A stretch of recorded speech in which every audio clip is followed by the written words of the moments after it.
저번 시간까지의 얘기는 저희가 이제 자산 다 끝났죠. 일단 차변 자리는 다 끝났고요. 그럼 저희가 이제 재무상태표 그렸을 때 1년기로는 유동과 비유동 나눴었고요. 그 다음에 이제 유동에서는 당좌, 재고.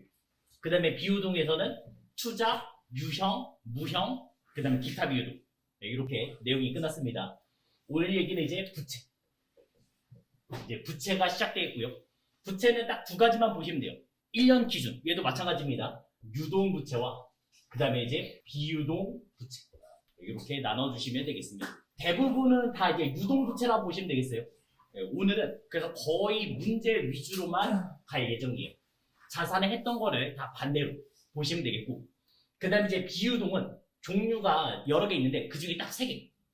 3개만 나옵니다. 일단 먼저 써놓을게요. 첫째는 장기 차입금. 뭐였어요? 차입금이? 차입했다는 얘기는 임차료, 다 빌렸다는 얘기입니다. 제가 돈을 빌렸는데 장기로 1년 이상 돈을 빌렸다는 얘기죠. 요거 하나 나오겠고요. 비유동에서. 그 다음에 두 번째, 우리가 이제 직원들한테 퇴직금을 줘야 될 거 아니에요. 이 직원이 한 달 일했어요. 퇴직금 줘요? 안 주죠. 어느 정도 일해야 줘요? 1년이 넘어가야 주겠죠. 퇴직급여, 충당부채. 요게 이제 비유동의 두 번째가 되겠고요. 세 번째는 사채 되겠습니다. 딱 이 세 가지만 하시면 비유동은 끝나요. 유동부채부터 한번 보겠죠. 부채는 과거 사건이나 거래의 결과, 현재 부담해야 하는 경제적 의무로 미래의 현금 등 경제적 효익, 희생을 말한다. 부채는 매입 채무, 그 다음에 미지급 비용 등 영업활동과 관련 있는 부채는 1년 기준, 그 다음에 정상 영업 순환주기 기준으로 유동부채와 비유동부채에 분류하도록 규정하고 있다. 그래서 1년 기준으로 유동과 비유동 나눈다는 얘기죠. 미래의 일정한 금액을 현금으로 지불하거나 상품 용역 제공해줘야 할 의무로 보호기간 종료의 현재 1년 이내 지급해줘야 할 채무 및 지급기일이 1년을 초과하더라도 정상적인 영업주기 내에 지급해야 하는 매입 채무를 말한다. 원래 당좌도 잠깐 생각해봐요. 당좌. 유동과 비유동이 있었습니다. 그럼 유동하면 기간이 언제? 1년 이내였죠? 1년 이내? 근데 우리가 상품을 팔 거예요. 내가 만들어서 파는 것까지 기간이 1년 이상 걸린다면요. 그때 어떻게 해요? 그때도 유동으로 봐준다 했었죠.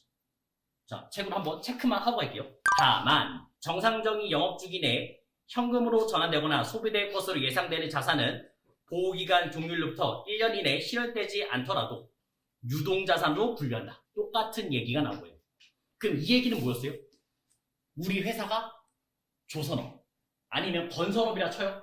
그러면 만드는 기간이 1년 이상 걸릴 거 아니에요. 아파트 만드는데 뭐 2년 반, 배를 만드는데 뭐 2년 이렇게 걸린다 쳐요. 그게 정상적인 영업주기 되잖아요. 그런 것도 다 유동으로 봐주겠다는 얘기죠. 지금도 이제 여기서도 유동으로 봐주겠다 말한 겁니다. 유동부채 종류를 좀 보면 매입 채무 다시 한번 이제 등장했죠. 마지막으로 다시 한번 정리해보죠. 우리가 물건을 팔았습니다. 주된 거래요. 돈을 받을 권리가 생겼죠. 매출 채권이라 말하죠. 받을 권리. 그럼 매출 채권 하면 두 개가 있었죠. 외상 매출금이 있었고 받을 어음이 있었죠. 그 다음에 이제 반대 부채. 지금은 이제 요 부채가 되겠죠. 부채는 돈을 지급해야 되는 의무가 생겼죠. 매입 채무가 생긴 거죠. 갚아야 되는 의무. 외상 매입금. 그 다음 두 번째는 지급 어음이 되겠습니다. 다 언제만 쓴다고요? 주된 거래 때. 그럼 주된 거래 하면 세 가지가 나와야겠죠. 상품, 제품, 원재료. 이럴 때는 쓰겠습니다. 그럼 주된 거래가 아니라도 우리가 돈을 받을 수 있고요. 돈을 줘야 될 때가 있습니다. 내가 차를 샀다. 아니면 내가 쓰고 있는 온풍기를 팔았다. 어음 받았고 어음을 줬어요. 어떤 게 줬어요? 미수금, 미지급. 주된 거래 아니니까. 그때는 이제 미수금, 미지급금. 자, 그 다음에 이제 계약금. 우리가 물건을 사려고 아니면 물건을 파려고 10%의 돈을 미리 주거나 받을 수 있었죠. 자산인 계적, 선급금이 되겠고, 그 다음에 부채는 선수급. 이런 식으로 계약금 써주시면 되겠습니다. 자, 그리고 원인을 알 수 없는 돈이 나갔어요. 그 다음에 원인 알 수 없는 돈이 들어왔어요. 계정이요? 일단 자산은 가지급금. 그래서 우리가 지금 매입 매출 같이 하고 있잖아요. 보통 언제요? 가지금 쓰려면 매입 매출협회 때. 당좌세 때는 직원이 출장 갔을 때 썼습니다. 근데 그거 말고 매입 매출협회 썼을 때는 대표이사가 지나가면서 뭐 사달라고 했을 때, 아니면 대표이사한테 뭐 사줬을 때, 그때 가지급 썼죠. 그러면서 오사불공같이 같이 가시면 되겠습니다. 원인 알선들이 나갔을 때. 그 다음에 반대는 가수금. 돈은 받긴 받았지만 이유는 몰라요. 그때 쓰는 게 이제 가수금 개정돼 있고요. 그 다음에 세금을 요번에는 미리 냈어요. 계정이는 선납세금. 선납세금 쓰는 계정이 딱 두 번 있었잖아요. 제일 중요한 첫째, 언제요? 이자를 받을 때요, 줄 때요? 이자 받을 때. 우리가 은행에서 이자 받을 때 뭐 10만 원 받는다 치면 10만 원 다 받는 거 아니잖아요. 세금 떼고 받죠? 그때 쓰는 게 선납세금. 이게 제일 자주 나오는 케이스니까 꼭 기억해 주시고요. 그 다음에 두 번째는 법인세 중간이야. 그리고 여기 써져 있는 거는 웬만해서 거래처 다 쓰셔야 됩니다. 그래서 계속 강조하는 거예요. 자, 그러면 이제 세금 미리 했죠? 반대. 세금이 낼 게 있어요. 아직 안 냈어요. 그게 이제 미지급 세금. 이 미지급 세금도 두 번 나온다 했어요. 첫째, 제일 중요한 게 또 첫째예요. 이자 낼 때. 이자 낼 때는 그때는 예수금 씁니다. 상대방이 원천징수해요. 그래서 그때는 예수금이고, 요거는 부가세. 3월 30일에 6월 30일, 그 다음에 9월 30일, 그 다음에 이제 12월 31일.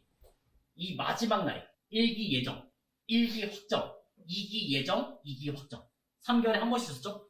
그 마지막 날에 내가 세금을 얼마큼 내야 되는지 그걸 계산하는 거죠. 그리고 그 세금은 언제까지 내기로 했어요? 다음 달 25일. 요거는 다음 달 25일까지 내주시면 되겠습니다. 자, 그러면 조금 더 얘기해보죠. 우리가 이제 상품을 팔잖아요. 그러면 대변에 상품 매출 10만원 이렇게 팔았어요. 그러면 내야 되는 돈이 생겨요? 아니면 받아야 되는 돈이 생겨요? 물건을 팔았죠? 그럼 내야 되는 돈이 생기죠. 왜요? 상대방한테 10%를 돈을 받을 거 아니에요. 그때 쓰는 게 이제 부가세요. 예수. 예를 들어서 날짜까지 써드릴게요. 5월 10내가 할게요. 그리고 저희는 현금 11만 원을 받고 있는 모습이고요. 그 다음에 이제 물건을 사보겠습니다. 물건은 조금 더 일찍 살게요. 5월 1일. 똑같은 상품을 샀는데 이 상품을 저희는 7만 원에 샀다고 말한 거죠. 자산의 증가. 그래서 차변에 썼고요. 그럼 이번에는 내가 물건을 샀기 때문에 환급받을 돈이 생겼겠죠. 왜냐면 10% 내고 샀으니까. 그때 쓰는 계정에는 부가세 대금급.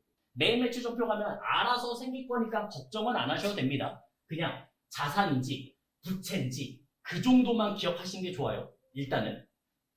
자, 그리고 우리가 이제 돈 내면 되잖아요. 현금 7만 7천 원을 내고 사왔죠. 딱 거래는 요거밖에 없어요. 그럼 이제 언제요? 6월 30일. 이 마지막 날에 회계 처리해야 된다는 거죠. 판단만 해봐요. 이제 내야 될 돈 얼마예요? 만원. 환급받을 돈 얼마예요? 7,000원. 그럼 결론적으로 얼마 내면 돼요? 3,000원 내면 되는 거죠? 그래서 6월 30일 날 회계 처리를 보면 이렇게 됩니다. 서로 상계를 해요. 자리를 바꿉니다. 그래서 차변에는 부가세 예수금 만원 내는 거고, 그 다음에 대변에는 부가세 대급금 7,000원이 되는 거예요. 그러면 3,000원이 내야 되는 돈 생겼죠. 그때 쓰는 게 이제 미지급 세금. 자, 그러면 이 미지급 세금 3,000원 언제까지 내기로 했어요? 다음 달 25일. 다음 달 25일까지 내시면 되겠습니다. 그래서 세무사무소 가면 이때는 거의 피크예요. 거의 집에도 못 가요. 한 2주, 3주 정도는 집에 못 간다 보시면 되겠어요. 그만큼 업무량이 많습니다. 분기 마지막 날에 계속 요거를 작업을 하셔야 됩니다. 6월 30일까지 회계 처리하고 그 다음에 7월 25일까지 납부하면 되겠죠. 그 다음에 이 납부를 7월 25일까지 안 했다. 그럼 이제 가산세가 있어요. 거기서부터는 이제 저희 시험은 아니고 세무. 나중에 부가세 때는 살짝만 보여드리겠습니다. 가산세는. 자, 그 다음에 이제 미지급 세금 두 번째 케이스는 언제였어요? 법인세 결산.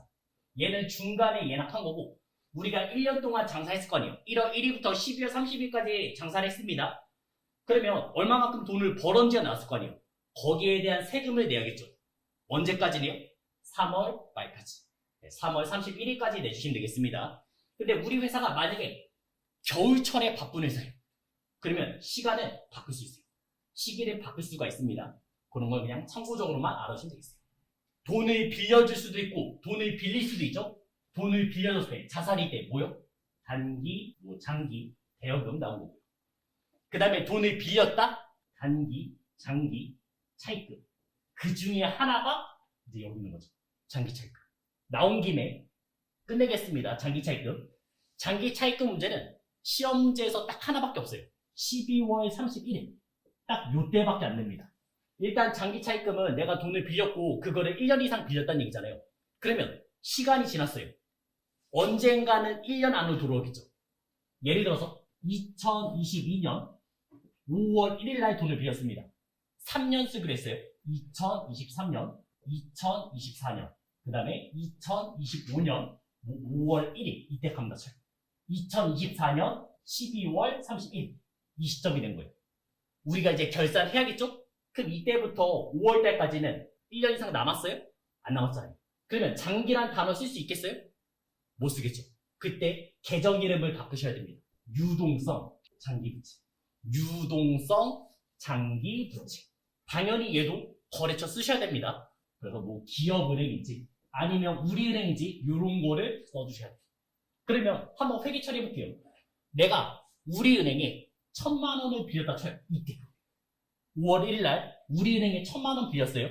그리고 지금 2024년 12월 30일이 된 거예요. 자, 그러면 5월 1일 날 회계 처리 어떻게 했어요? 차변에 뭐 현금으로 1,000만 원 받았고요. 그 다음에 대변에 장기차입금 우리은행에 1,000만 원 빌렸을 시점. 그 다음에 지금은 24년 12월 31일 됐습니다. 그럼 갚을 날짜가 1년이 안 남았죠. 그럼 장기차입금이 없어진다고. 차변에 없어지면 돼요. 당연히 우리은행 쓰고 1,000만 원 날리시면 되겠고. 그 대신 어떤 계정 써놓는다고요? 유동성 장기부채. 이때 유동성 장기부채. 요거 하나만 써주시면 되겠습니다. 거래처 쓰고 비유동부채 하나 끝났습니다. 얘 하나 장기차입금은 이 한 문제밖에 없어요. 그리고 결산 문제 12월 30일 날 나와요. 생각보다 잘 냅니다. 그리고 뭐 때문에 많이 틀리냐? 얘를 거래처 안 써요. 얘를 생각보다 거래처를 안 씁니다. 그래서 많이 틀려요. 쓰셔야 돼요. 채권 채무 계정은 무조건 쓰셔야 됩니다. 그러면 우리가 거래처를 써야 되는지 말아야 되는지 예전에 책에서 봤었죠? 아직까지는 요 부분이 익숙치 않아서 안 쓸 때도 있는데 이제부터는 항상 거래처를 쓰면서 연습을 해주시면 좋습니다. 책으로 322페이지 보시면 반드시 거래처 코드를 입력해야 하는 계정권. 얘네들이죠. 결국은 얘네들이에요. 이것만 체크를 해주시면 끝나겠습니다. 그리고 하나 더 추가하시면 되겠죠. 임차 보증금. 자, 한번 또 물어보죠. 우리가 이제 무형자산 때 영업권 있었고요. 개발비 있었고요. 임차 보증금 들어가나요? 무형자산에? 임차 보증금이 뭐였어요? 내가 여기서 장사를 하려고 일단 보증금 내는 거였죠? 그리고 이 보증금은 다시 돌려받을 거잖아요. 얘는 기타 비유동자산입니다. 무형자산 아닙니다. 그럼 무형자산은 누구였어요? 권리금이 무형자산입니다. 그래서 그것만 조심하시면 돼요. 보증금의 성격은 기타 비유동자산. 그래서 하나 더 있었죠? 전세권. 그것도 보증금의 성격이니까 기타 비유동자산 딱 두 개만 기억하고 나머지는 그냥 넘기시면 됩니다. 하나 쓰자면 임차 보증금이 나중에 돌려받을 거예요. 그래서 자산. 당연히 거래처 쓰셔야 되고요. 그 다음 반대. 내가 이제 집주인이에요. 돈을 받았겠죠?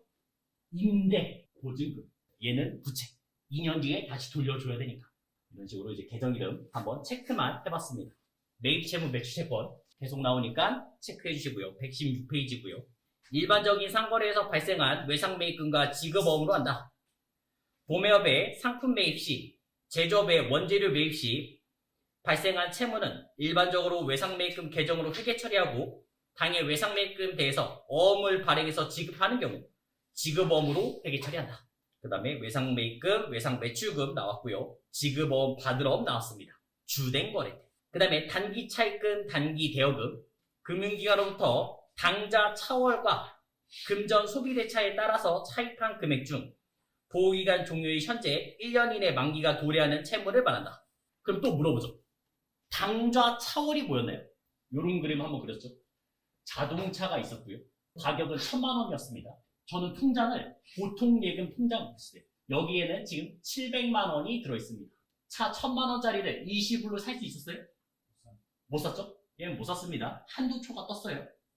자, 그러면 두 번째는 당좌 예금 통장 있어요. 여기는 700만 원이 똑같이 들어있었습니다. 이 차를 살 수 있었어요? 알 수는 없지만 일단 삼각형 정도는 해줄 수 있겠죠. 왜요? 왜 살 수가 있었어요? 내가 당좌예금 요거를 개설할 때 뭐 내야 돼요? 보증금 내야 되잖아요. 그래서 그 보증금까지는 은행에서 돈을 빌려준다고요. 그 빌려주는 게 당좌 차월이었죠. 자, 그러면 조금 더 얘기하죠.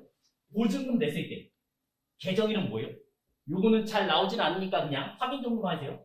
득점, 현금과 예금이라는 계정을 쓰시면 되겠고요. 그리고 이제 은행이 돈을 빌려준다 쳐요. 내가 차를 살 겁니다. 1000만 원짜리 차를 살 거예요. 그럼 계정이요. 차를 샀으니까 차량 운반. 당좌 예금에 지금 700만 원 들어있었습니다. 자, 그럼 또 물어보죠. 개설 왜 해요? 보통 예금만 있으면 되지. 당좌 예금 개설 왜 해요? 얘를 개설하면 뭐가 좋아요? 일단 어음을 발행했어요. 개설하는 순간 그 은행에서 어음용지를 줍니다. 뭐 전자어음도 만들 수 있고 아니면 종이로 된 어음도 있어요. 그 다음에 또 당좌 수표. 당좌 수표용지도 받아요. 당좌 수표로 다 끊었다 쳐요. 당좌 수표 받으면 현금, 주면 당좌예금 되는 거죠. 왜냐면 당좌예금 내가 120표를 줬으면 상대방이 은행에서 돈 달라고 하면 내 통장에서 돈이 빠져나갈 거 아니에요. 받으면 현금, 주면 당좌예금. 이건 계속 나오니까 기억해 두시고요. 그래서 지금 준 상황이니까 당좌예금. 그럼 넘어가는 300만 원이 계정에는 뭐라고요? 당좌 차월이 되는 겁니다. 은행이 빌려준 부채가 되는 거예요. 근데 실제 시험 문제 나오면 당좌 차월 쓰지 마요. 어차피 얘도 보고할 수가 없어요. 12월 30일 되면 얘를 차변에 없애버려야 돼요. 어차피 차변에 당좌 차월 300만 원 없애버리고 대변에는 우리가 은행한테 돈 빌렸다. 그래서 단기 차입금으로 300만 원 쓰셔야 됩니다. 그래서 단기 차입금으로 쓰는 게 더 편합니다. 처음부터 단기 차입금 써주는 게 좋아요. 그 다음에 두 번째는 금전 소비 대차 계약. 이런 겁니다. 내가 물건을 팔았어요. 외상으로 1000만 원 팔았다 쳐요. 근데 상대방이 돈이 없대요. 그러면서 뭐라 얘기해요? 이 1000만 원은 빌린 걸로 해달라. 그런 게 이제 금전 소비 대차 계약이라고 보시면 되겠어요. 지금은 반대로 얘기한 거겠죠? 내가 물건을 사면서 돈을 줘야 되는데 배째라고 한 거예요. 이 돈은 내가 빌린 걸로 해달라. 언제까지 갚겠다. 그렇게 말한 겁니다. 118페이지에서는 미지급금, 미수금, 주된 거래가 아닐 때 상품, 제품, 원재료 외에 쓰는 계정들. 그 다음에 선수금, 선급금, 계약금. 그 다음에 예수금. 우리 예수금 계정 언제 봤어요? 원천징수. 급여 줬을 때. 급여 300만 원이라 치면 300만 원 다 주는 게 아니잖아요. 보통 예금으로 270만 원을 줬고요. 그 다음에 30만 원이 이제 뭐겠어요? 예수금이 되겠죠. 원천징수한 돈이 되겠습니다. 그러면 이 원천징수 여기서부터 또 얘기를 해보죠. 우리가 원천징수를 하는 거는 이제 크게는 4개. 4대 보험이라 얘기죠. 직원이 내는 돈이 있고요. 회사가 내주는 돈이 있습니다. 4대 보험의 종류 뭐뭐 있어요? 국민연금, 건강보험, 고용보험. 그 다음 네 번째는 산재. 그래서 4대 보험이라고 말했고요. 그럼 직원이 내는 게 몇 프로네요? 50% 내죠? 네, 직원이 50% 내고 있습니다. 회사가 50% 내고 있고요. 그럼 직원이 냈을 때 계정이는 뭐예요? 직원이 냈을 때는 다 예수금. 산재는 직원이 내는 거 없습니다. 회사가 100% 다 내고 있습니다. 자, 그러면 회사가 지금 국민연금을 내주고 있어요. 계정 이름이 다릅니다. 회사가 내줄 때는 계정 이름이 달라요. 계정 이름, 세금과 공과를 써주시면 되겠습니다. 이거는 회사마다 조금 다르게 쓸 수는 있어요. 근데 우리 시험에서는 일단 틀이 어느 정도 잡혀 있으니까 세금과 공과로 잡으시면 되겠고요. 그 다음에 건강보험, 고용보험 이 두 가지는 회사가 내줬을 때 복리, 생계 이런 식으로 이제 회계 처리해 주시면 되겠습니다. 그 다음에 산재는 회사가 100% 다 낸다 했었죠? 이때는 보험료. 시험에서는 한 요 정도만 보시면 크게 문제는 없습니다. 직원이 낸 거는 예수급 그냥 쓰면 끝이고, 그 다음에 회사가 내주는 거는 이제 국민연금, 생건과, 건강보험, 고용보험은 복리후생비, 그 다음에 산재는 보험료. 네, 가주시면 되겠습니다. 근데 직원은 이것만 내는 건 아니에요. 여기다가 하나가 더 들어오죠. 플러스 소득세까지 해서 예수금이 잡히는 겁니다. 그래서 요즘에는 뭐 중소기업 5년까지는 90% 소득세 감면이 있어요. 그래서 신규로 들어가면 거의 환급이 이제 연말정산하잖아요. 13월에 급여라고 얘기하죠. 100만 원 이상이 들어와요. 낸 거 다시 다 돌려받습니다. 그런 혜택이 있으니까 나중에 한번 받아보시면 되겠고요. 그 다음에 고용보험은 사업이 상당히 많아요. 여기서 그냥 참고로만 알아주시면 돼요. 참고로만. 첫 번째는 고용, 안전, 사업. 이 얘기는 뭐냐면 우리 직원을 자르지 않고 유지하거나 아니면 사람들을 고용합니다. 그럼 나라에서 일정 규모 돈을 지원해줘요. 직원이 되는 건 없습니다. 이건 다 회사가 100%예요. 그 다음 두 번째는 내일배움. 직장에 다니면서 우리가 내일배움 카드를 만들 수 있죠? 실업자도 내일배움 카드를 만들 수 있습니다. 그거 갖다가 교육을 받을 수 있잖아요. 뭐 나의 기술을 올리는 것도 마찬가지고 아니면 회사에서 좀 더 효율적으로 쓰려고 인적 자원을 효율적으로 쓰려고 교육을 한 거기 때문에 이것도 직원이 내는 건 없고요. 회사가 100% 내고 있습니다. 그 다음에 세 번째가 이제 많이 들어본 실업급여. 이거를 이제 50% 내고 있는 거죠. 자발적인 퇴사는 안 되죠. 계약 기간이 만료되거나 이사 가서 멀어져서 뭐 그럴 때 실업급여를 신청할 수 있겠죠. 관련 붕괴 문제를 몇 개만 해보죠. 35번. 공장 근로자급여와 관련된 원천징수 금액 중 국민연금, 근로소득세, 지방소득세, 현금 납부했다. 국민연금 비용 항목과 관련한 부분은 세금과 공과로 처리할 것. 이렇게 나왔습니다. 지금 32만 4천 원 있는데 이거를 나눠서 내고 있죠. 회사가 낸 거는 16만 2천 원. 그 다음에 근로자가 낸 것 16만 2천 원 있고요. 그 아래에 이제 소득세 20만 원, 지방소득세 2만 원 납부하고 있습니다. 직원이 낸 건 총 얼마예요? 일단 계정 이름은 직원이 냈으니까 예수금 38만 2천. 아까 전에 낸 거랑 소득세까지, 지방소득세까지 다 해서 예수금 잡았고요. 차별해 냈습니다. 왜요? 납부한 입장이에요. 조금 더 얘기해볼까요, 그러면? 급여를 받았을 거 아니에요. 예를 들어서 7월 25일 날 이제 급여를 받았어요. 그래서 뭐 300만 원. 그 다음에 아까 전에 보통 270만 원. 그 다음에 예수금 30만 원. 요런 상황이었고요. 그러면 회사 입장에서는 이 예수금은 내 돈이 아닙니다. 직원 돈입니다. 당연히 납부해야 돼요. 언제까지요? 다음 달 10일. 그래서 8월 10날까지 납부하시면 돼요. 원천징수한 항상 다음 달 10일까지. 부가세는 다음 달 25일까지. 이런 거 잡아두시면 편하겠죠. 그래서 지금 문제는 이제 이렇게 되는 거죠. 예수금 납부하고 있으니까.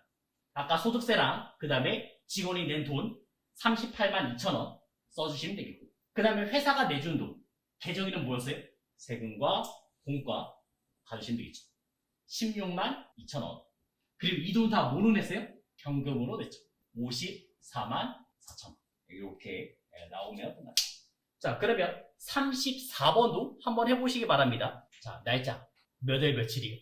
9월 30일입니다. 그럼 9월 30일은 우리가 뭐라 불러요? 1기 예정, 1기 확정, 2기 예정, 2기 확정. 어디에요? 2기 예정. 마지막 날. 그래서 9월 30날 이제 회계 처리하면 차대면 바꾼다 했잖아요. 차변에 뭐요? 부가세 예수금, 내야 되는 세금을 다 쓰시면 되겠죠. 2기 부가치세 예정 신고 기간에 대한 부가치세 예수금, 부가세 예수금은 3,749만 4,500원이었고 내야 되는 돈이 이 정도였고요. 부가세 대급금, 환급 받아야 되는 돈은 48,400원 이렇게 나왔습니다. 그럼 이번에 내야 돼요, 환급 받아야 돼요? 내야 되죠? 부채 자리가 있겠죠? 그게 뭐예요 이제? 미지급 세금이 나온 거죠. 얼마예요? 1,744만 6,100원 나오시면 되겠습니다. 그리고 우리가 반대로 이번에 물건을 많이 살 수 있어요. 이번에는. 그러면 환급 받을 수도 있겠죠? 그러면 그때는 환급 받는 계정들 미수금 써주시면 되겠습니다. 환급 받을 때는 미수금. 그 다음에 세금을 내야 될 때는 미지급 세금. 이런 식으로 회계 처리하시면 됩니다. 이제 조금 더 가서 내가 다음 달 25일까지 납부해야 되잖아요. 미지급 세금을 납부해야 되잖아요. 근데 이거를 안 냈어요. 그러면 가산세가 있다 했습니다. 가산세. 이름에 뭐 붙었어요? 마지막에? 세. 그러면 계정 이름 뭐겠어요? 세금과. 가산세는 세금과 공과라는 계정을 쓰시면 되겠습니다. 그러면 시험에서는 일반 전표 6문제 있었죠? 거기서도 나올 수 있겠고요. 왜냐면 3월 31일, 6월 30일, 9월 30일 나올 수 있겠고요. 그 다음에 결산 12월 30일 그때도 나올 수 있겠죠. 일반 전표나 결산 둘 다 나올 수 있습니다. 가수금, 가지급금 원인 알선물이 들어왔다. 원인 알선물이 나갔다. 그럴 때 쓰는 게 가수금, 가지급금. 유동성 장기부채 나왔죠? 유동성 장기부채 언제 쓴다고요? 장기 차입금이 1년 이내에 도래했을 때.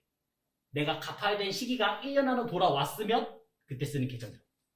유동성 장기 부채 되겠습니다. 시험 문제 나오려면 얘는 결산에서밖에 못 내요. 장기 차입금 등의 비유동 부채 항목 중에서 보고기간 종료일 12월 31일 현재 만기가 1년 이내에 도래하는 채무로 상환 예정에 대해서 대체하는 계정 과목이다. 다만 만기일에 상환하지 않고 차입금을 연장할 때는 다시 유동제체를 해주시면 되겠습니다. 그러면 유동성 장기부채를 다시 없애버리고 차변에 없애버리고 대변에는 장기차입금. 내가 갚으려고 했어요. 마음은 먹었는데 돈이 더 급한 거예요. 그래서 그 기간을 뭐 2년, 3년 연장할 수 있겠죠. 그랬을 때 다시 쓸 수 있습니다. 미지급세금은 법인세 등의 미지급금을 말하는데 법인세뿐만 아니라 지방소득세, 농어촌 특별세 뭐 이런 것도 다 포함하겠다. 미지급 배당금. 당해연도 이익여금 처분기한에서 현금 배당액을 말한다. 미지급 배당금 계정은 일반적으로 보고기간 종료일 현재 재무상태 표현을 나타내지 않으며 주주총회 결의 시 미지급 배당금으로 회계 처리했다가 배당금 지급 시 상계 처리한다. 미지급 배당금도 부채니까 한번 알아두시면 되겠습니다. 119페이지에 있는 미지급 배당금 여기서부터 조금 더 얘기해보죠. 미지급 배당금은 이제 이런 얘기예요. 2024년 12월 30일 2024년 이제 12월 30일이 됐습니다. 그러면 이제 1년 동안 장사가 끝났을 거 아니에요. 그러면서 이제 주주총회가 열립니다. 주주총회는 언제 열리냐? 3개월 이내만 열리시면 돼요. 이렇게 3개월 이내만 열리시면 돼요. 그래서 예를 들어서 3월 15일 날 열렸다고 가정할게요. 그럼 주주총회 안건이 여러 개 있겠죠? 그 중에서도 작년에 번 돈을 나눠줄 거예요. 그래서 현금 배당하겠다, 주식 배당하겠다 이 얘기를 합니다. 두 가지로 합니다. 이제 현금 배당하겠다. 그 다음 또 하나는 주식 배당하겠다. 이렇게 이제 말을 할 거예요. 자, 그러면 작년에 번 돈. 작년에 번 돈은 어디냐? 우리가 T를 그렸을 때 자산, 그 다음에 부채, 그 다음 마지막에 자본이 있잖아요. 자본의 5가지 기억나시나요? 자본금. 자본금 하시면 공식도 떠올라야 됩니다. 줄소파기, 액면가.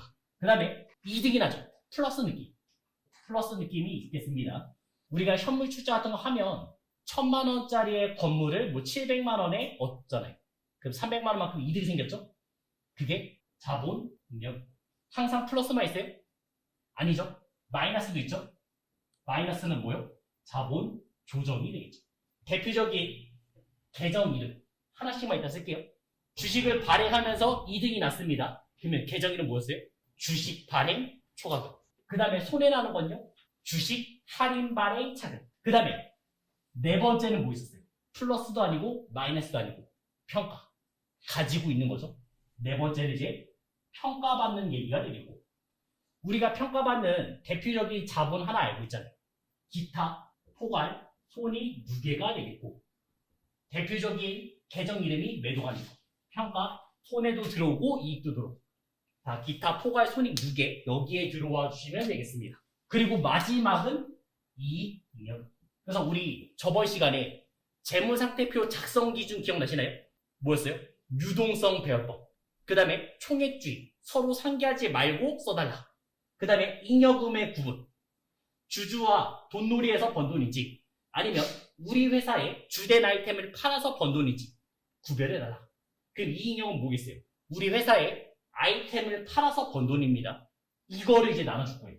회사의 주인은 누구예요? 결국 주주입니다. 주주. 그러면 회사가 돈을 벌었으니까 그거를 이제 배당을 해줘야겠죠. 그 배당이 이제 현금 배당과 주식 배당이 나는 거예요. 다 작년에 번 돈입니다. 그리고 이제 2024년 3월 15일 날 우리가 주주총회를 하면서 현금으로 주겠다. 주식으로 주겠다. 이렇게 말을 하는 거죠. 자본의 기본 자리 어디예요? 차변이에요? 대변이에요? 대변이죠. 지금 재무상태표 그렸을 때 자본 대변에 있잖아요. 그거를 이제 나눠줄 거예요. 없어져야겠죠? 차변이겠죠. 계정 이름 뭐겠어요? 그럼 차변에? 이익잉여금. 이걸 주겠죠. 근데 잘 생각해요. 올해 거예요? 아니요. 작년 거예요. 그래서 올해로 2월 된 이렇게 말해요. 2월 이익잉여금. 요렇게 씁니다. 차변에 작년에 번 돈을 주어질까? 2월 된 이익잉여금을 주겠다. 이렇게 말한 거고요. 그 다음에 현금 줬어요? 주주총회 때 돈 줘요? 실제로? 안 줍니다. 그냥 주겠다 이렇게 말만 하는 거지 아직은 안 줘요. 그래서 부채가 생깁니다. 이때 부채가 생겨요. 그게 지금 나온 거예요. 지금 나온 게 뭐예요? 미지급 배당금. 그 계정이 생긴 거죠. 이때 나온 게 이제 미지급 배당금이라는 부채가 생긴 겁니다. 자, 이번에는 주식 주겠다고 해보겠습니다. 우리 회사는 주식을 줄 거예요. 그러면 마찬가지로 차변이 2월 이익잉여금 없어지고요. 주식은 어떻게 줘요? 만들어서 줘야 돼요. 주식은. 그래서 실제 주식을 갖고 있어봐요. 그러면 권리락이 생겨요. 12월 말쯤 되면 이제 권리락이 생겨서 이제 거기에서 이제 주식 배당을 받을 수가 있어요. 아직 안 받았죠? 그때 쓰는 계정 이름. 좀 특이합니다, 이거는. 미교부. 아직 교부하지 않은 주식 배당금이라는 계정이 생기겠습니다. 미교부, 아직 주지 않은 주식 배당금. 그래서 이제 계정 이름 두 가지는 나왔으니까 한번 봐주시면 되겠어요. 주주총회 때 현금 주겠다 했습니다. 줬다고요? 안 줬다고요? 그때 쓰는 계정 이름이 뭐라고요?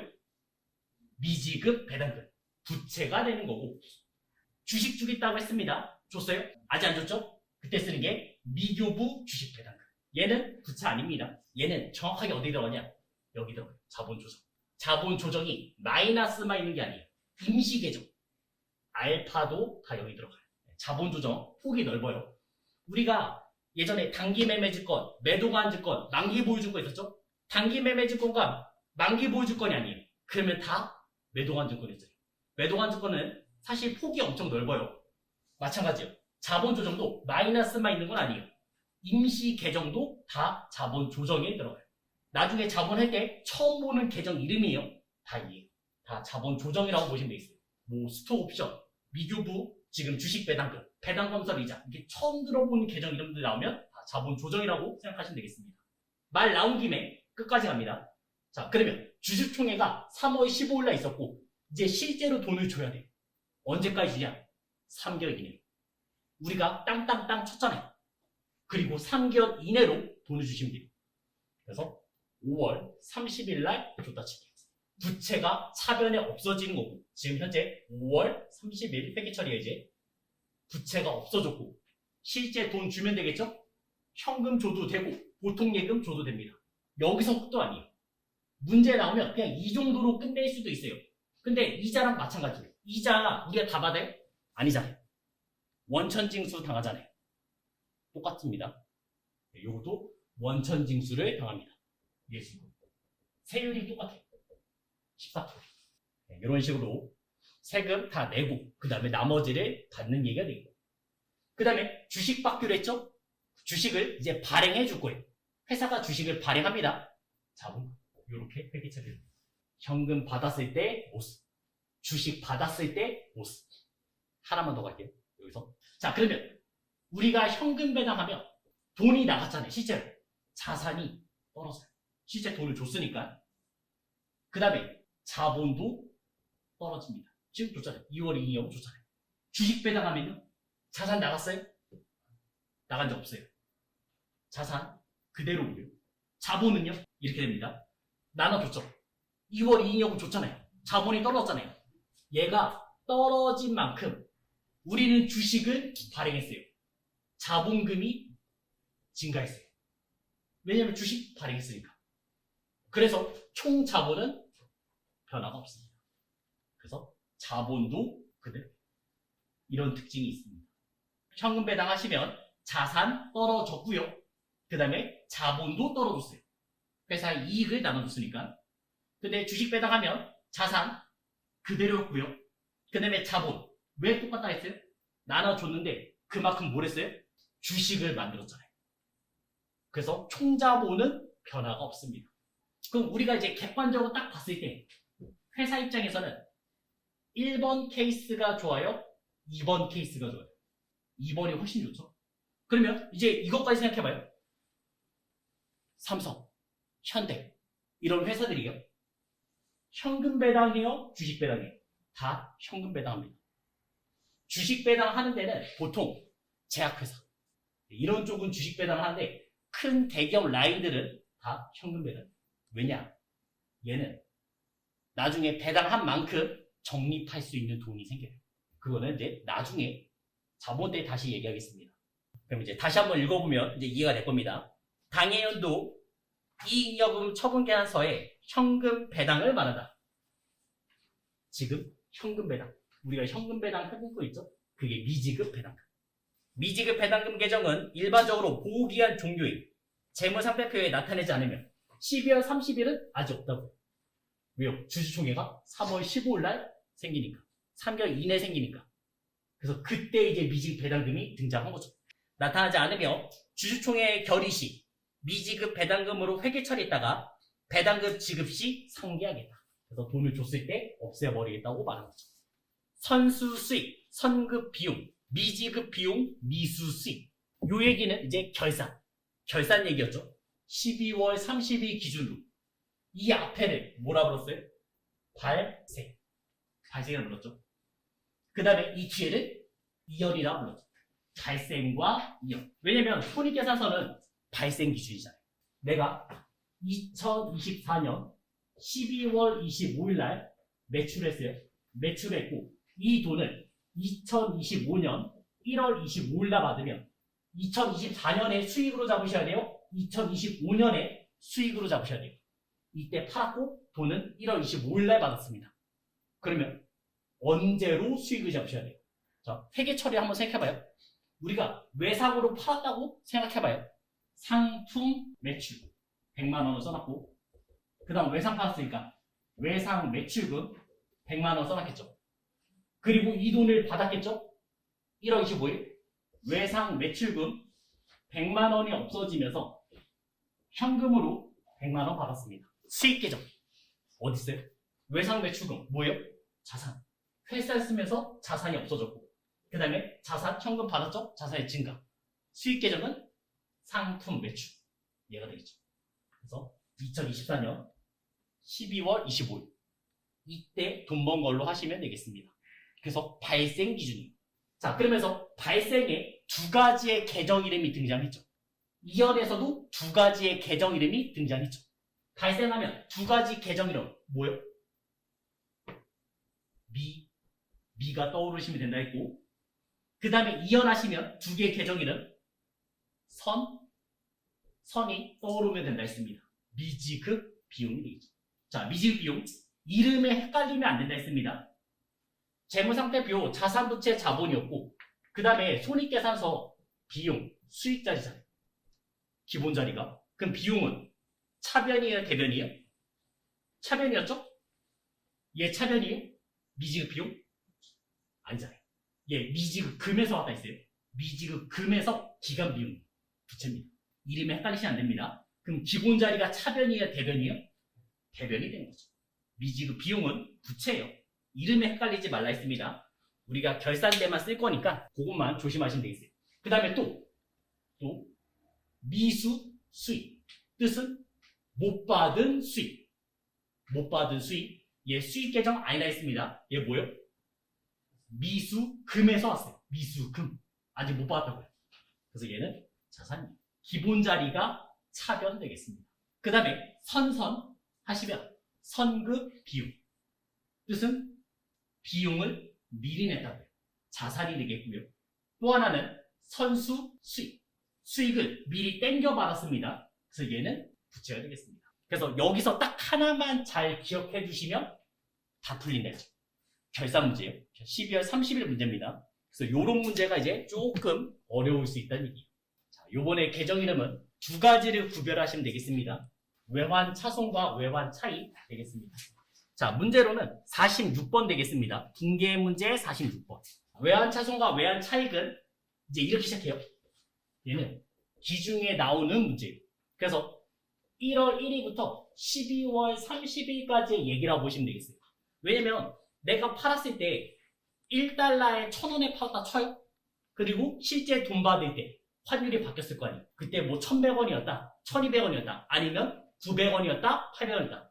외환은 계속 바뀌겠죠. 그때 쓰는 게 외환 차손과 외환 차익이 되겠고, 그 다음에 이제 기만 12월 31일에 쓰는 계정 이름.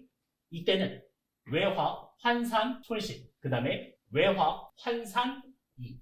네, 이렇게 총 4가지의 계정 이름이 되겠습니다. 그래서 언제 나오는지를 판단하시면 돼요. 일반도표, 위에는 일반도표, 얘는 결산. 구별만 해주시면 되겠습니다. 외환 차손, 그 다음에 외환 차익. 기본 자리가 차변의 대변이에요. 외환 차손, 차변, 비용이니까. 외환 차익은 수익 계정이죠. 대변. 외화 환산 손실, 손해죠. 차변. 외화 환산 이익, 대변. 수익과 비용, 요것만 안에 까시면 되겠죠. 자, 예를 들어서 이제 하나만 써보죠. 11월 1일. 우리는 상품 매출을 했습니다. A, B, C한테 상품 매출했어요. 상품의 가격은요, 100달러였고요. 그리고 팔았을 때 11월 1일의 환율은 1달러당 환율은 1,200원이었습니다. 11월 1일에 현재 물건을 팔고 있어요. A, B, C한테. 물건을 팔았고, 100달러짜리 팔았고, 그 다음에 1달러당 환율은 1,200원. 저희는 이 돈을 한 달 뒤에 받기로 했어요.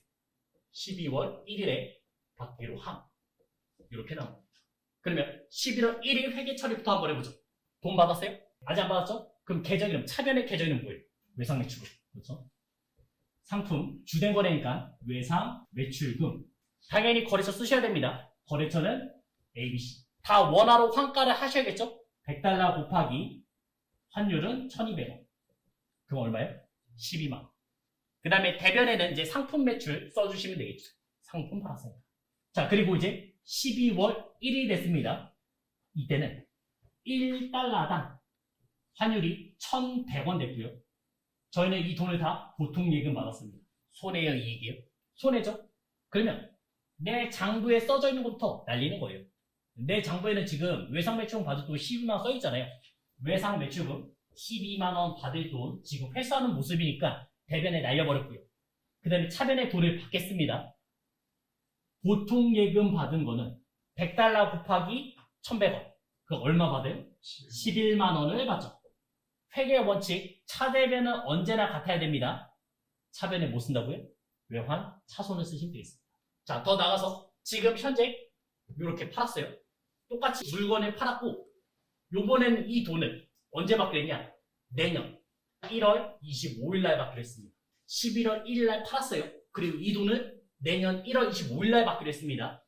그럼 저희는 결산 때 회계 처리 다 끝내놔야 될 거예요. 12월 30일. 이때 환율은 1달러당 1,500원. 결론만 말해서 손해요, 이익이. 이익이죠. 내가 1,200원에 팔았는데 현재 1,500원 된 거죠. 이익입니다. 얼마 이익? 이걸 쓰셔야 돼요. 우리가 결산 때는 평가하는 라인이에요. 옛날 거를 잠깐 생각해봐요. 단기 매매주권, 매도관주권 우리가 평가받잖아요. 그럼 뭐만 따졌어요? 증감. 그렇죠? 그래서 여기서는 증감만 따지시면 돼요. 증감. 나머지 볼 거 없어요. 1,200원짜리가 1,500원 됐죠? 그래서 300원 증감이 생겼고 그 다음에 총 몇 달러요? 100달러. 이렇게만 쓰시면 됩니다. 증감만 따지시면 돼요. 얼마큼 올랐는지 얼마큼 떨어졌는지 손해인지 이익인지는 아직 판단하지 마요. 그냥 먼저 써놔요. 그럼 결론적으로 얼마예요? 3만원 되겠죠? 그 다음에 이제는 판단해요. 내가 1,200원에 팔았는데 지금 1,500원 됐잖아요. 손해요, 이익이요? 이익. 그럼 이익 계정 누구요? 외화, 환산, 이익. 3만원 써주시면 되겠죠. 이렇게 쓰시면 끝나고 있고요. 그럼 차변에는 그만큼 자산이 증가해야 될 거 아니에요. 우리가 팔았을 때 뭐로 잡았어요? 외상 매출금. 외상 매출금 ABC 3만원 써주시면 끝납니다. 문제가 이렇게 나오면 좀 헷갈려요. 내가 지금 100달러를 빌렸어요. 1,200원에 빌렸습니다. 그리고 결산 때 1,500원이 됐어요. 그럼 어차피 써놓은 건 똑같았고요. 3만원 써놓으면 되는데 손해요, 이익이요? 그러면 더 많은 돈을 갚아야겠죠? 손해. 그때 판단해 주시면 돼요. 그럼 차변에 외화 환산 손실. 그 다음에 대변에는 뭐 장기 차입금 아니면 단기 차입금, 외화 장기 차입금 뭐 어떤 걸 쓰셔도 됩니다. 문제 나온 거 쓰시면 돼요.